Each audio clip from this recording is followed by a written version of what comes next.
Hi guys, कैसे हैं आप सब।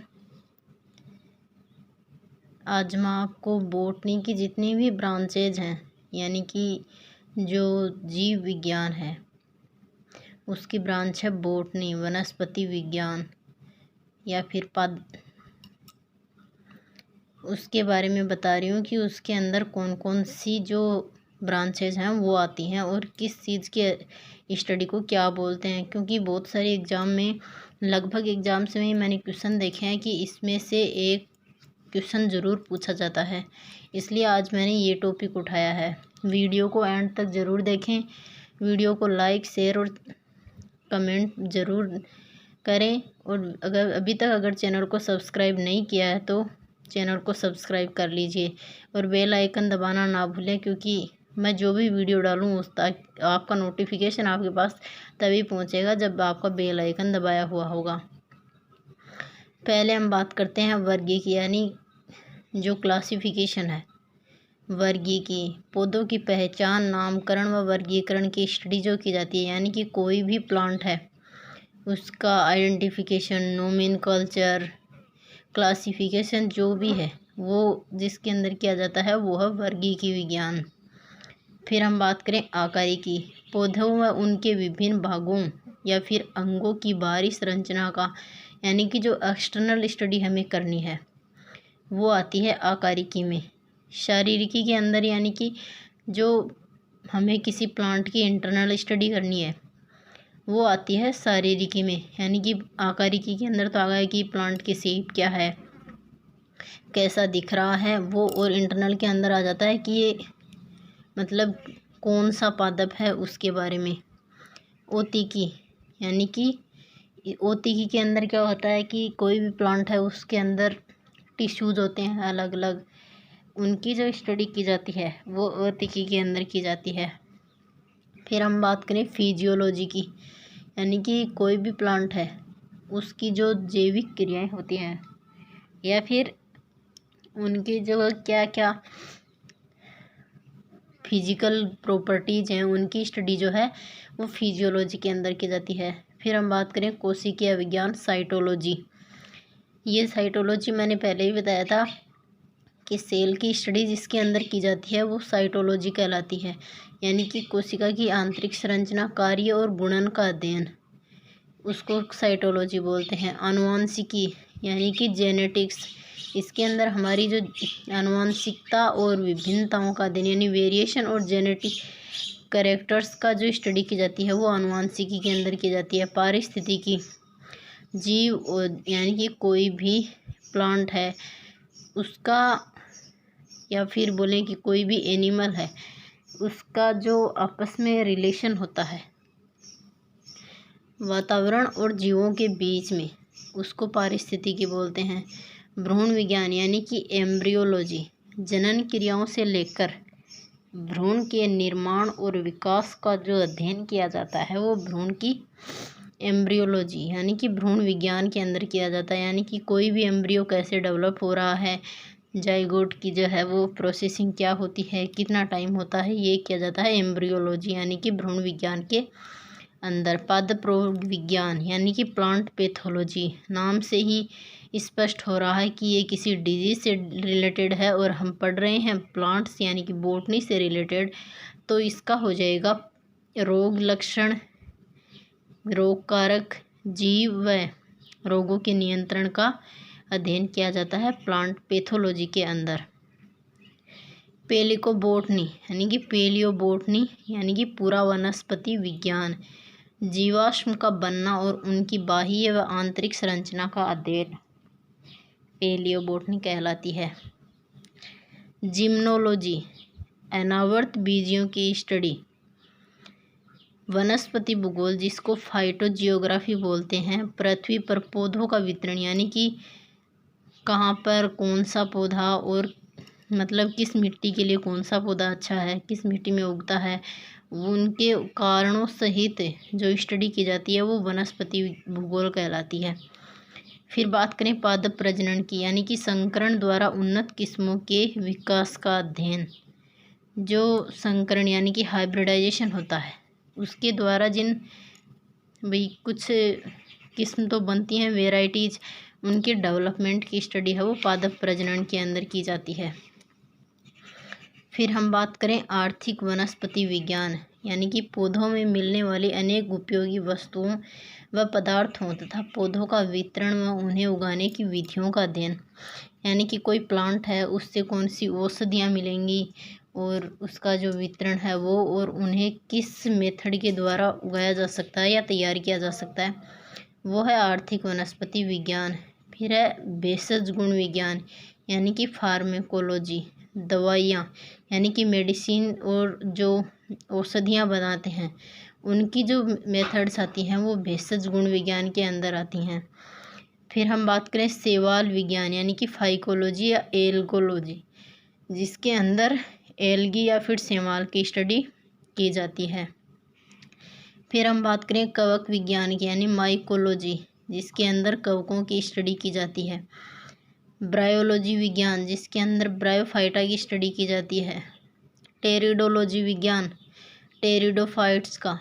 लाइकेनोलॉजी, लाइकेन्स की स्टडी। एग्रोनॉमी, यानी कि सस्य विज्ञान।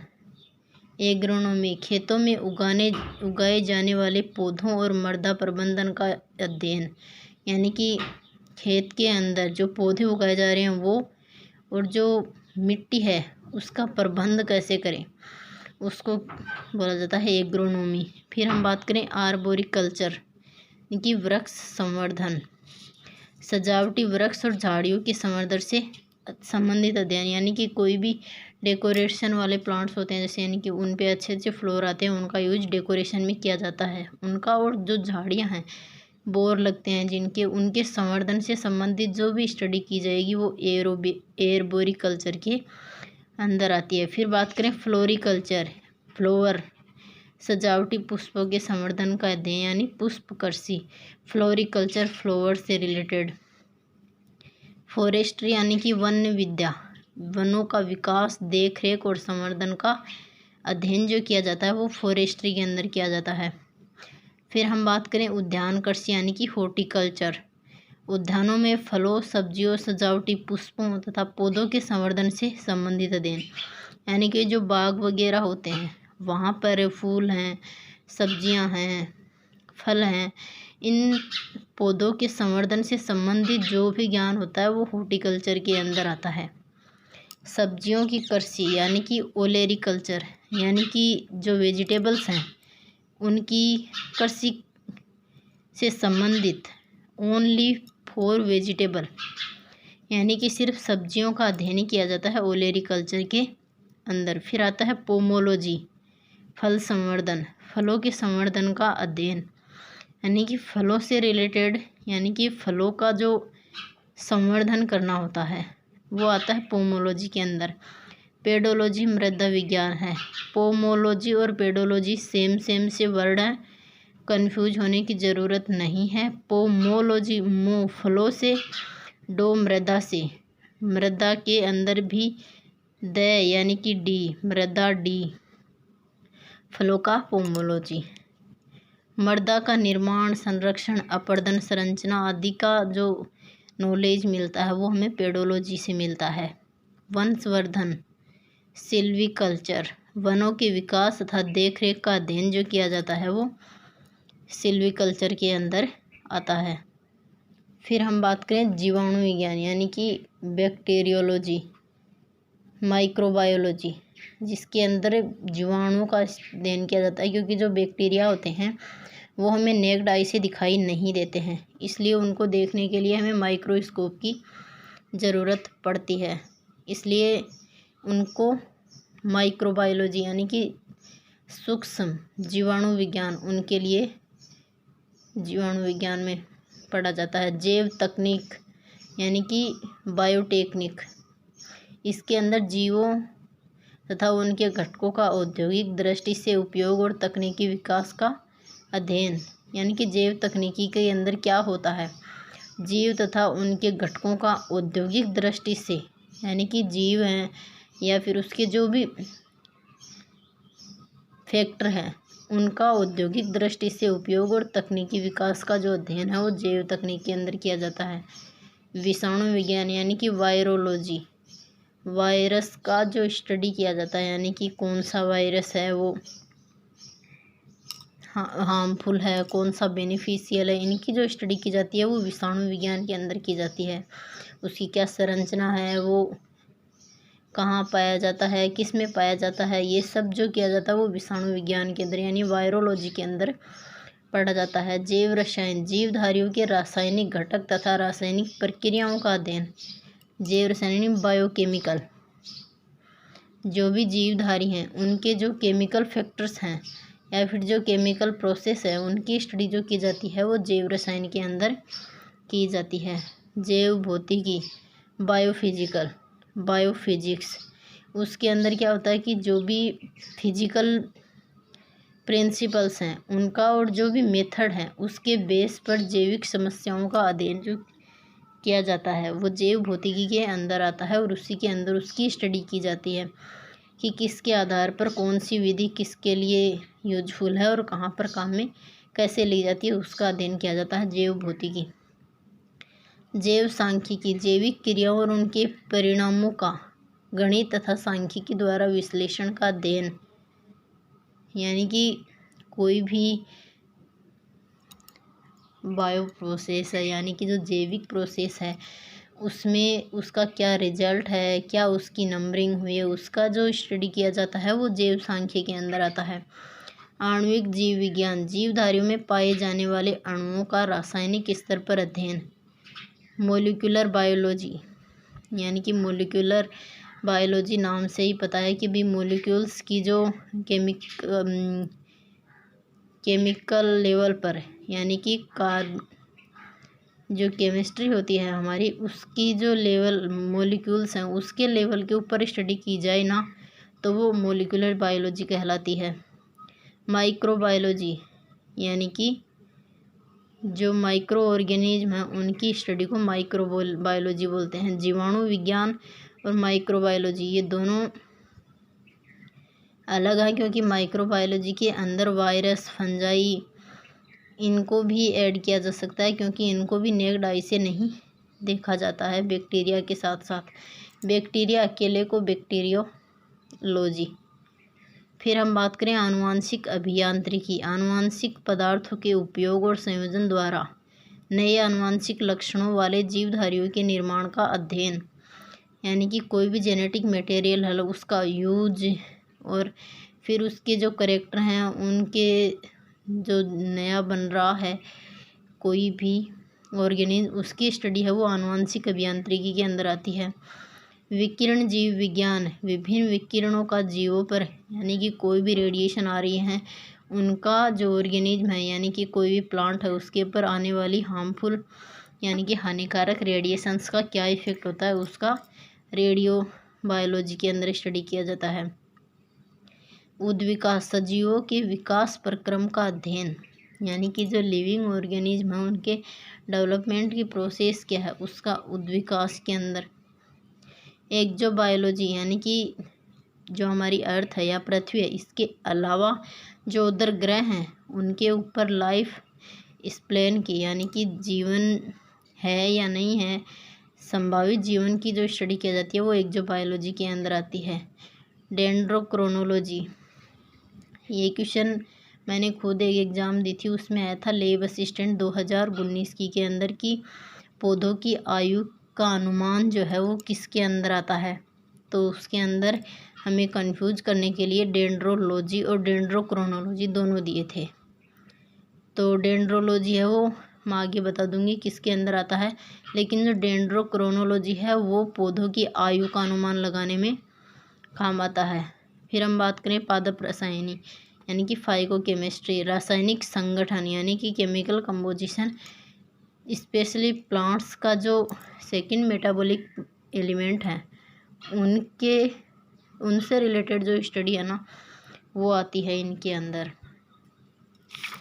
फिर हम बात करें डेंड्रोलॉजी, मैंने अभी बताया था कि डेंड्रोलॉजी और डेंड्रोक्रोनोलॉजी दोनों ही जो है वो प्लांट से रिलेटेड हैं, लेकिन डेंड्रोक्रोनोलॉजी के अंदर जो पेड़ हैं उनकी एज का पता लगाया जाता है, उनके अंदर उसका जो स्टेम होता है उसके अंदर जो लेयर्स अंदर हैं वो जैसे लेयर्स ही बन जाती हैं गोल गोल, जो सबसे कठोर होता है, यानी कि आसानी से टूटता नहीं है। और डेंड्रोलॉजी ये आती है जो प्लांट हैं उनकी स्टडी के लिए। एरोबायोलॉजी वायु में उपस्थित जीवों का अध्ययन, यानी कि एयर के अंदर कुछ कुछ जो जीव होते हैं वो प्रेजेंट होते हैं जो हमें दिखाई नहीं देते हैं नेक्ड, पर वैसे भी कुछ दिखाई देते हैं, उसको एरोबायोलॉजी। एग्रोस्टोलॉजी घास का अध्ययन, यानी कि ग्रासेज की स्टडी है वो एग्रोस्टोलॉजी कहलाती है। लिम्नोलॉजी यानी कि लेक और साल्ट वाटर की जो प्लेस हैं उनकी स्टडी की जाती है, लिम्नोलॉजी। एथनोबोटनी जो आदिवासी हैं उनके और जो प्लांट्स हैं उनके बीच का जो रिलेशन है या फिर उनके बीच के संबंध की जो स्टडी है वो एथनोबोटनी से की जाती है। पेलेनोलॉजी परागकण का अध्ययन, यानी कि जो पोलन ग्रेन है उनकी स्टडी पेलेनोलॉजी कहलाती है।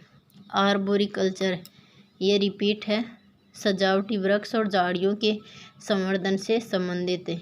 एग्रो फॉरेस्ट्री यानी कि हम कोई भी कृषि कर रहे हैं उसके साथ साथ उसी भूमि के ऊपर काष्ठीय 12 मासी वृक्ष लगाना, यानी कि 12 महीनों वाले काष्ठ के पौधों का लगाना, एग्रो फॉरेस्ट्री।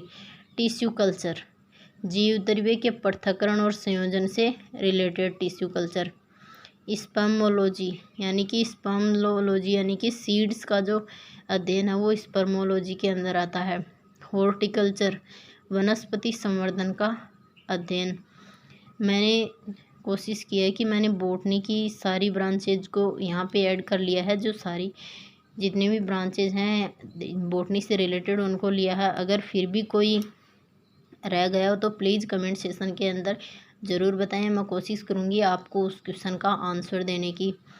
प्लीज़ हो सके उतना मेरे वीडियो को लाइक शेयर और सब्सक्राइब कीजिए और कमेंट सेशन में ज़रूर बताएं कि आपको ये वीडियो कैसा लगा। वीडियो को पूरा देखें, क्योंकि अगर पूरा नहीं देखोगे तो आपको क्या पता चलेगा कि कहाँ पे क्या बताया है, और क्या मुझे पता चलेगा कि मैंने क्या मिस किया है इस वीडियो के अंदर, क्या नहीं बताया। कोशिश करती हूँ, कोई भी वीडियो बनाने में बहुत समय लगता है, आप लोगों को जज करने में बहुत कम समय लगता है।